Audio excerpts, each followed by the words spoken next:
Hi மக்களே எல்லாருக்குமே வணக்கம். Welcome to Aqua love. என்னடா இன்னைக்கு கனடா டேங்க்கில் வச்சு ஏதோ அப்டேட் பண்ண போகிறோம் தானே யோசிக்கிறீங்க. ஆமாங்க, சின்னதாக ஒரு பீட்டா அப்டேட் தாங்க. நம்மகிட்ட வளர்ந்த பீட்டாஸ் எல்லாமே எப்படி க்ரூம் ஆயிருக்கு அப்படின்னு சொல்லிட்டு சின்ன அப்டேட். நீங்கள் பார்க்குற இந்த சீஸில் இருக்க பீட்டா இப்போ பாருங்கள், இந்த சீஸில் க்ரூம் ஆயிருக்கான். இதுக்கு ரீசன் என்னென்னு பார்த்தீங்கன்னா, ஃபஸ்ட்டே இதை நம்ம பாட்டிலிங் பண்ணிட்டோம். எல்லாமே பார்த்தீங்கன்னா ஒரே செட்டில் எடுத்த பேட்ச் தான்.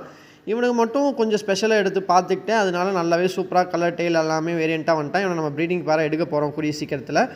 மற்ற பீட்டாஸையும் இப்போ பாட்டிலிங் பண்ணுற சைஸ் ஆனதுனால பாட்டிலிங் பண்ண ஆரம்பிச்சாச்சு. பார்த்தீங்கன்னா எல்லாமே பாட்டிலிங் பண்ணிகிட்ருக்கேன், கொஞ்சம் கொஞ்சமாக பண்ணிகிட்ருக்கேன். கூடிய சீக்கிரத்தில் ஃபுல்லாகவே பாட்டிலிங் பண்ணிட்டு சேலோட அப்டேட் நான் கொடுக்க போகிறேன். அதுக்கு நம்ம சேனலை சப்ஸ்கிரைப் பண்ணிட்டு பெல் ஐகானை ப்ரெஸ் பண்ணிட்டு ஃபுல் வீடியோ பாருங்கள். அப்போ தான் போகிற வீடியோஸ் உங்களுக்கு எப்பவுமே ரெகுலராக வந்துகிட்டே இருக்கும். இது பார்த்தீங்கன்னா ஃபுல்லாகவே ஃபீமேல் பீட்டாஸ் தாங்க. ஃபீமேல் பீட்டாஸ் சின்னதாக பாட்டிலிங் பண்ண ஆரம்பிச்சிட்டேன்.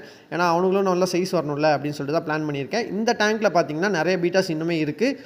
இவனுங்களையும் கொஞ்சம் கொஞ்சமாக எடுத்து பாட்டிலிங் பண்ணிடலாம். பண்ணிவிட்டு உங்களோட அப்டேட் தரேன். அதுக்கு நீங்கள் என்ன பண்ணணும், நம்ம சேனலை ஃபுல்லாகவே ஃபாலோ பண்ணிட்டு வீடியோ பார்க்கணும். அப்போ பார்த்தா தான் உங்களுக்கு இந்த வீடியோஸில் அப்டேட் ஆகும். இந்த வீடியோ பிடிச்ச லைக் பண்ணுங்கள். தேங்க்யூ ஃபார் வாட்சிங்.